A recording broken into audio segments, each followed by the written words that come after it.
Hello, everybody. We are live. We are late, but that's okay. So we have our special guest, Angela Dodge, joining us today. So we will wait for her to join as well. And so today's live is nutrient deficiencies and what to look out for. And if you have any questions while we are going through our live, make sure you put a comment at the bottom and we will follow up right away. There she is! Yay! Hey, can you hear me? I'm using wireless headset. I am too, so I can hear Oh, you. And then and the poor kittens, they oh, were at the vet, I saw that. so they're Hi, a baby little bit dolls. now. They're just like kind of mad at life, Do but that's okay. they do anything? I, They... poor babies, Well, the poor babies. poor. All right, okay. So because I was late, I am so It's sorry. okay. Now we are on. We are on. And we are talking about nutrient deficiencies and what to look out Yeah, for. Because a lot of these signs and symptoms we see every day, we may not realize they're linked to nutrient deficiencies, and that we could, make ourselves feel better and happier if we just solve those underlying causes. it's a puzzle for everyone. It is. Yeah, It is. it's not always like, oh, this leads to this. So there's You're like like one figuring and it out. one. Mhm. It's not a 1 and 1 plus 2 equals 2. Okay. Yeah. So we had some questions. Did we have questions, or we kind of came up with some We had topics? some Yeah. questions, but definitely there was a lot around sleep. And Okay. Yeah. so we should definitely talk about, when we have kids that aren't Yeah. sleeping, Yeah. are they, what age are they? Is this started? Has this been forever? What do we start looking at? Do we go get blood work right away? Like, what do we do when we have kids that are just not sleeping? Well, from I'm always the food and nutrition side of it, so I'm always like, yes, we need to look at what they're eating, time of meals. Maybe they're, you know, we see some kids that eat later Yes. in the evening. They maybe have an upset stomach. They're not digested their food well. So then they get to bed and they're like uncomfortable. So then that pushes sleep off. If we're not sleeping well, it's kind of sleep begets sleep. So if we're not sleeping, then the next day is worse and the next day is worse.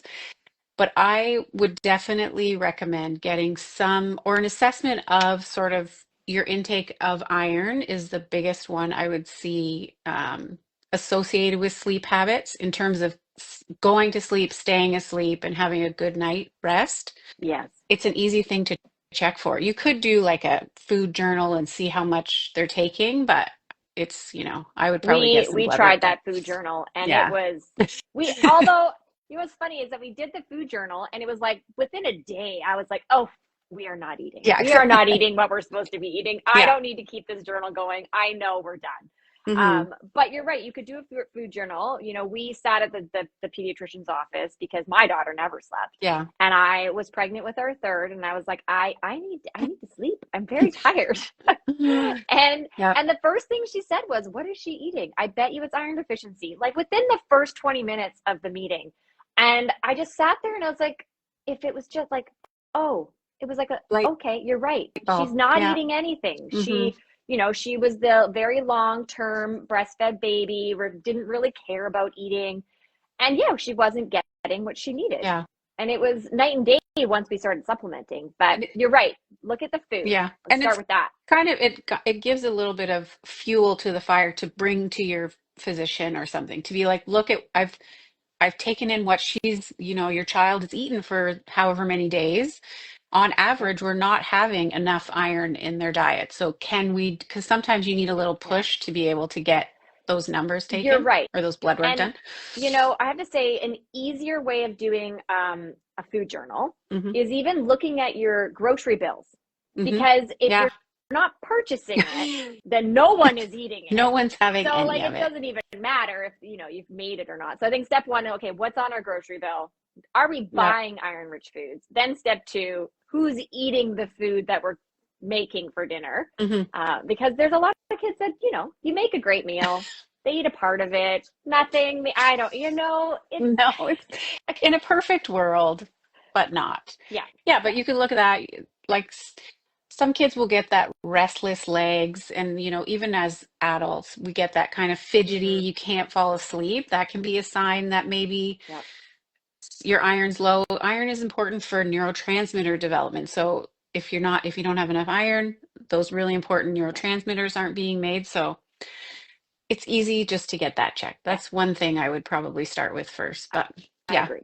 I do agree. And they always talk, they talk about sleep hygiene as well. yeah, You know, is our bedtime routine yeah. conducive to, feeling calm and falling asleep and making sure we feel safe? Because, I had someone say to me, well, think about it. When kids close their eyes and they're asleep, they can't, let's say, defend Yeah, themselves. So they get yeah. very worried Nervous. as Yeah, well. Like, oh, I'm worried about being asleep, being alone and being asleep. So, there's a lot around it, even just in general, yeah. for being safe at bedtime. Hmm. So Definitely. that's a big one.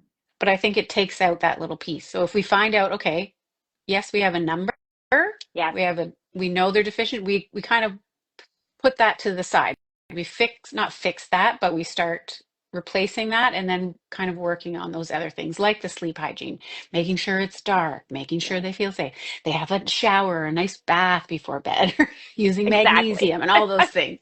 All of the things. All of the There's so things to many. make, And I know. you're right. When you don't sleep, then the next day is a problem. And then if you Hmm. don't sleep again, then it's just like one on top of Yeah. another, on top of another.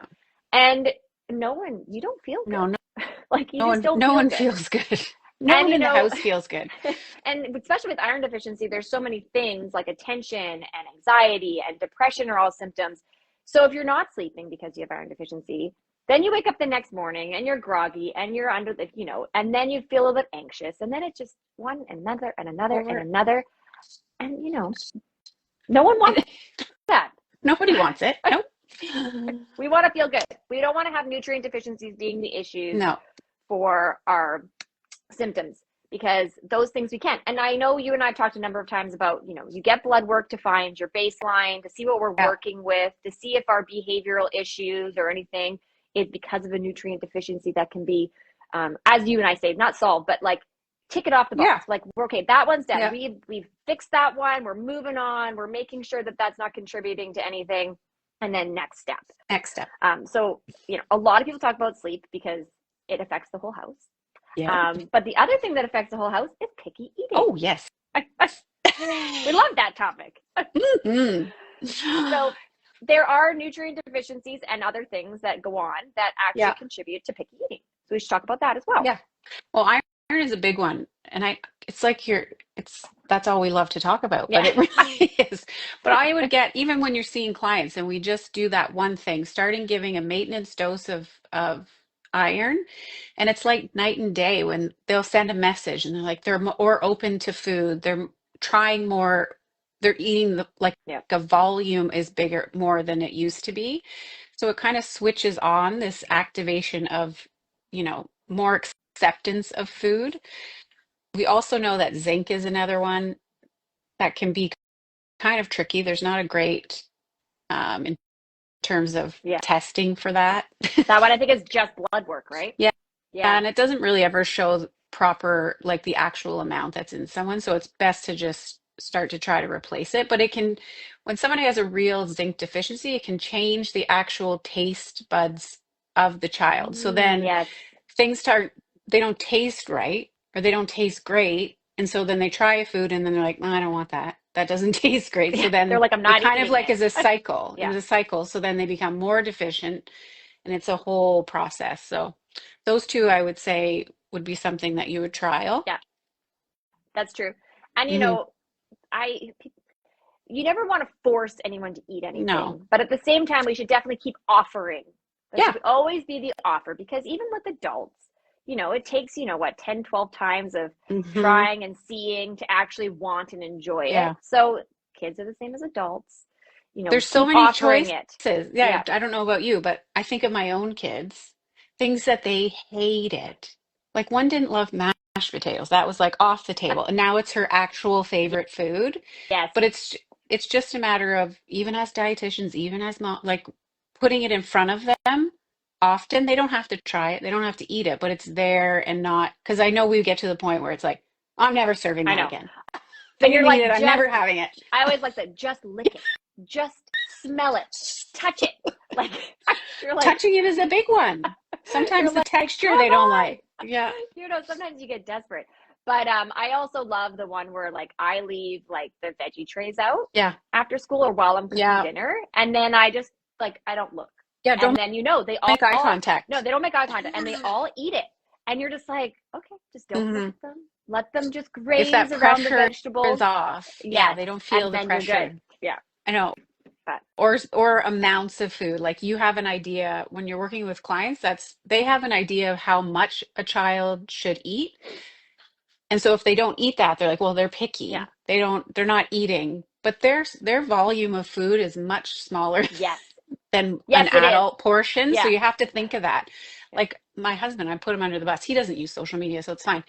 He'll He never know. he would like put man-sized portions on the kid's plate, and then he'd be like, "Gosh, they never eat anything." And I'm like, "Well, they ate a quarter of it, but that's a serving for you." Yes, a So grown it's adult. just, yeah, it's showing, when you put too much on their plate, It's then overwhelming. it's like they eat with their eyes. They're overwhelmed, and so then you're like labeling them as this picky eater when really they're maybe just not hungry Yes, that or they've been and fed too much. and sometimes they, I know with my kids, if they are too hungry, then Yes. it's even harder to get them Yeah. to eat. So you really gotta like, okay, we're getting close to eating. Like I can tell they're hungry. We are Yeah. doing this now. Because do it now. Do it now. We need to eat now. Because it's true though, same with adults, there's a point where you're really hungry, like you should eat, and then you get really hungry, and then your body's like, I'm over it. But Yeah. you still need to eat. You still need to eat that food. We have to remember that kids are the same, Mm-hmm. and we got to make sure that they get the food when they need it, and the options are there for when they Yeah. want to explore. And I would also say not labeling them as picky eaters Yes. not to their faces, right? Like it's a self-fulfilling prophecy where you're like, oh, my kid's so picky, and that's all they're hearing when you're talking about it to somebody else. Yes. And they're like, yeah, I guess I'm picky. They're Yeah, smart. they are. They are. And Yeah. when on that topic, I know my second daughter, everyone kept saying, "Oh, she's just shy." No, she wasn't. She just didn't want to talk to anybody. But that was the thing. And so then for a while there in kindergarten, she was like, well, I'm shy. That's why. Yeah. And I'm like, you're not actually shy. You just choose who to speak to. Yeah. And like, it just wasn't anything. It just was a normal kindergartner. But you're right. The more you say you are this, they bring it in and they're like, okay, yeah. So that's why I don't want to talk to you because I'm shy. Yeah. Or that's why I don't want to That's eat the reason. because I'm picky, right? I'm picky. So yeah. That's just my reasoning. But you're right. We got to cut that off. Language around it. And I know it's hard. I've did that to you. Gosh, why are you're so picky? Like we've all done it. We like, catch ourselves all the time. Yeah. And you're like, oh yeah, probably shouldn't have said that. Oh, probably shouldn't have done that. Well, isn't that parenting? Yeah, all the time. Yes. Yeah. You're like, Shouldn't have done pretend I that. didn't say that. Shouldn't have done that. That's right. Shouldn't have done that one. Yeah. But no, it's true. So we got our picky eating. Yes. We have our poor sleep, which are all linked to nutrient deficiencies as well. But the things that are connected to those, is energy and actually learning difficulties. Yeah. Both, if you're not sleeping, you have a harder time during the day. If you're not eating right, you're going to have a harder time during the day. But they also have nutrient deficiencies that are linked to learning difficulties and poor energy as well. Yeah, I think even when we sometimes we're breaking it down so much, we're like, oh, it's iron or it's this or this. Sometimes it's just they're just not eating enough calories from food in the first place. Yeah. So if you're not just the totality eating enough, of it. Yeah, they don't have that energy to take them through to the entire day. If they have activities they're doing or at school, they're kind of by the end of the day, their gas tank is full in terms of total calories. Yes. And so they can't function as well. And like we have to talk about omegas as well, because I know in my house that it's not something that the kids gravitate towards. They're not eating omega-rich foods unless I'm hiding it or I put it in a shake or it's a supplement. Like it's not happening, sadly, at all. No. And those are really important. It's important for our brains. It's important for our eyes. It's important for our entire body. So we, I guess it goes back to the food diary. What are we eating? What are we fueling ourselves with? And if we can't fuel ourselves through food, we do need to look to supplementation. We do need to look at the bigger picture. And I have never, in my many years of doing food diaries with families and parents and actually testing omega fat, like doing an actual panel, I've never seen a normal one. And no one is ever eating enough to get those Yeah. numbers to where they need to be. They're just, kids aren't eating a lot of fish. They're not eating a lot of high omega fat Yep. foods that most people just aren't. It's true. And Unless we're they're very making a dedicate, expensive. they're so, Yeah. especially Like now, they're too wild expensive. fish is very expensive. Yeah. And in it, if you bring it in the house and then no one eats it, then you're just like, okay, well, great, I tried. They're picky. No, I'm They're just picky. kidding. No, never. I can't say that. But we But no, need it's that true for though. brain and eye Yeah. development, that those omega fats. And I always think, oh gosh, like what I actually, disservice I've when you done were to my children. when you were talking about the testing, I actually did my with my third Yeah. daughter, I did the breast milk test Oh, for omegas. okay. And yes, I was taking prenatal omegas, and I, It's thought I hard. was, eating somewhat healthy, here and there. I wasn't, clearly, because it was like, you must do high dose omegas for X amount of time to get yourself back up. And to think about that, that's your infant's nutrition. hmm And I was testing it going, oh, Oh, okay, so yeah. we If need to you're make a not getting change. enough, we know that Yeah. they're not getting enough. It's like with And iron. Yeah. exactly. I was just going to say, back to the iron, Yeah. Angela. But you're right. It's a big deal that we have to look at ourselves. We look at the whole family. It's not just a one person in the household. We got to make the change for everybody. Yeah. And to take the stress away from it. If they're not eating it, that's when the supplements come in. We, try to make it simple on yourself. Don't stress yourself out to the point where you're like, this is the cause of everything. Yeah. But at the same time, if we can fix a few things here and there with nutrients, let's do it.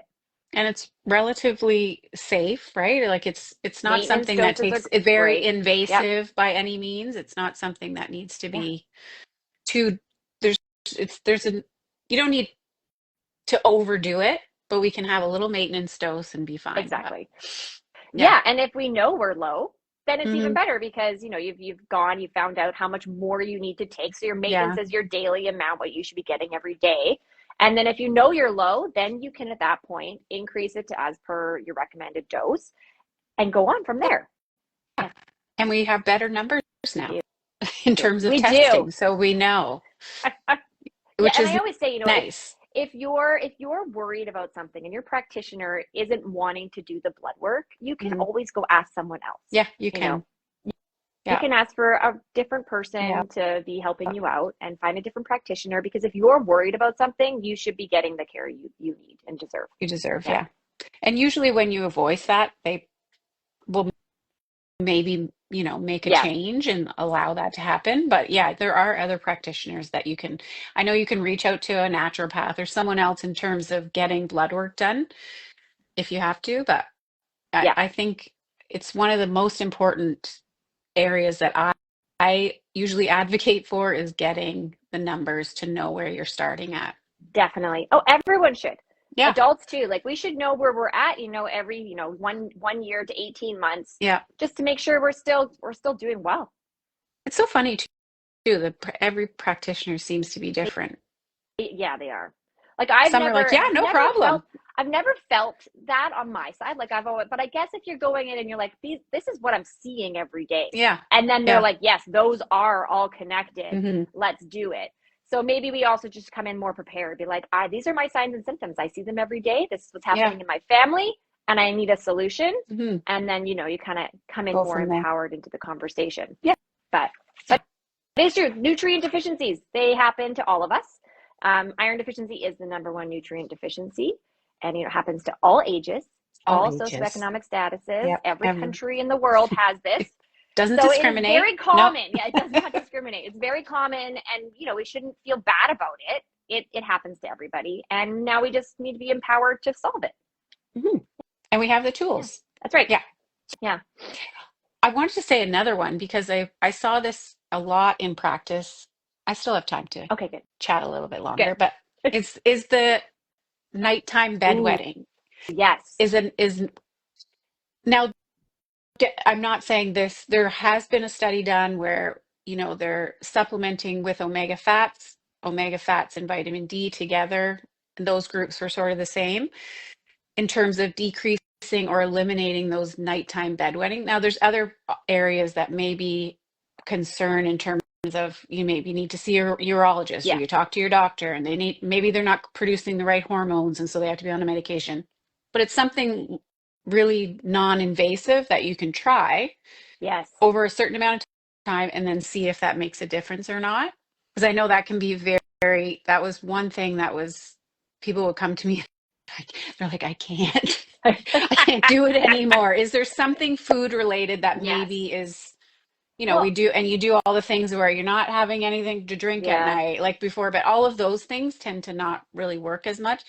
If they're constipated and they're not having bowel movements, that can be an That's issue a as big well before bed. one. But And making sure yeah, to get the fiber so they're not hmm holding it. And then, of yeah, course, in the middle of the night, if you're holding it, what's going to happen in the middle of the night? yeah, Well, finally, your body's like, okay, I can relax. So release, yeah, you're right. You're right. We have to make sure we're getting the nutrients. And I think that's omega and vitamin D3. Everyone needs vitamin yeah, D3. And omegas are amazing for your brain. yeah. They're amazing for your eyes. They're amazing for your, development. So, just that alone, you're right. There's no downside. There's no downside really.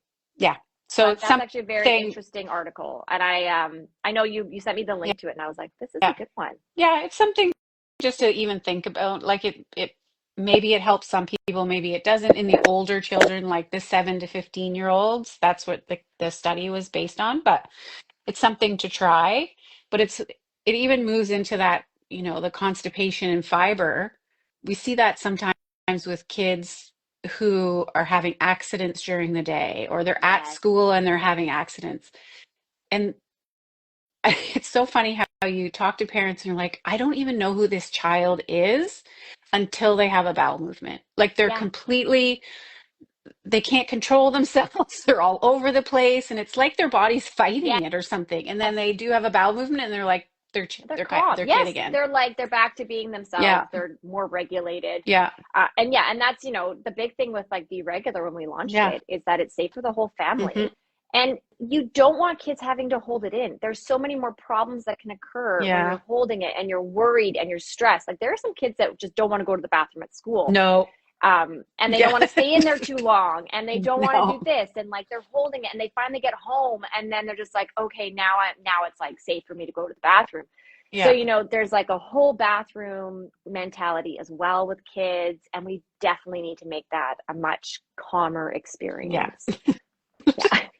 People work with like pelvic physios and for help with that sort of thing, but or your Yep. doctor, whoever. But I just noticed that behavior if someone's thinking, gosh, it's around the same time every day. Like I'm like, who is this kid? And then you're like, let's do a toileting routine. Yes. And you're like, oh, Well, it's that all and like better. the Bristol stool charts, like Yeah. people also don't realize what's normal and Normal. what Yeah. it should look like. And, even just printing one off and having it in the house and being like, so like, did you go to the bathroom today? What was it Is it? like? What did it look like? Because everyone's going to the bathroom, but we're not talking about it.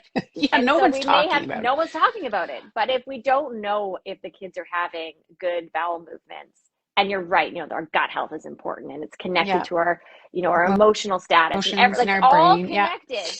But if I we don't know. know, what's happening with our kids because we don't see them, while they're at school all day, then we're never gonna be able to ask the questions. I know my family's probably sick of me since they were young. Like, did you anything? They're like, oh my God, yeah, Mom, it's fine. That's always it. You have a stomach ache. Well, when did you poop Yeah, last? And they're exactly. like, You're like, oh, fine. Mom. It's not always about that. Well, it normally Well, it is. probably is actually. It's actually a go-to question. So But it's yeah, all important. those things, yeah, behavior linked. We know a lot of these kiddos that are more hyperactive, more impulsive, more inattentive. It's a correlation with that and iron deficiency. The more deficient they are, the worse those Yep. symptoms are. So that's kind of if you're thinking, oh gosh, I can't control this kid.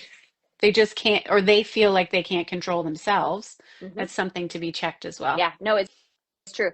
And the thing is I always remind people, it's not a never feel bad about it. No, no. It happens to everybody and it's not, and some kids actually do have digestive conditions Yeah. that make it even harder for you Harder to to feed absorb your and kids the yeah. right foods to absorb it. Like it's just not happening. Like celiac, it's, Yeah. vitamin D and iron. It's so common.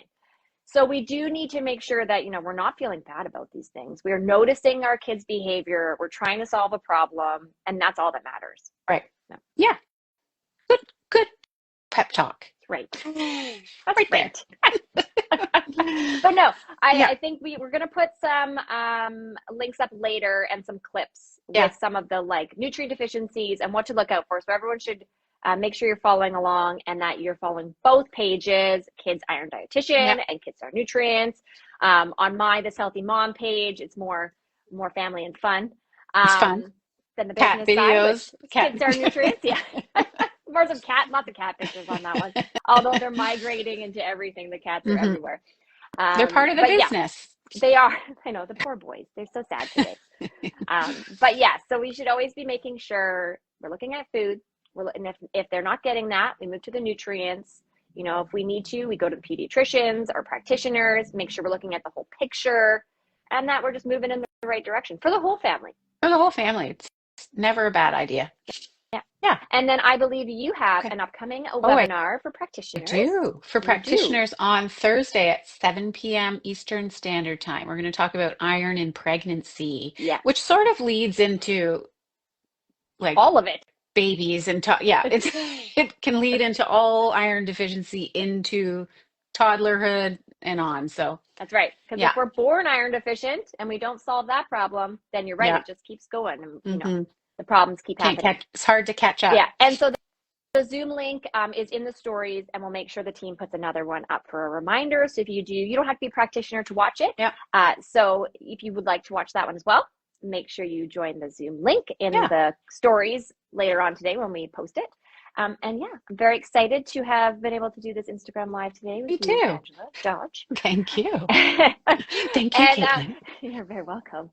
We're going to talk more about nutrient deficiencies and signs and symptoms in the weeks to come. So if you have any other questions, send them along whenever you think of them, and we will make sure we answer them on our lives and through stories whenever possible. Perfect. Thank you so much, Angela. Okay. Have a good day. You too. See you guys. Bye. Bye.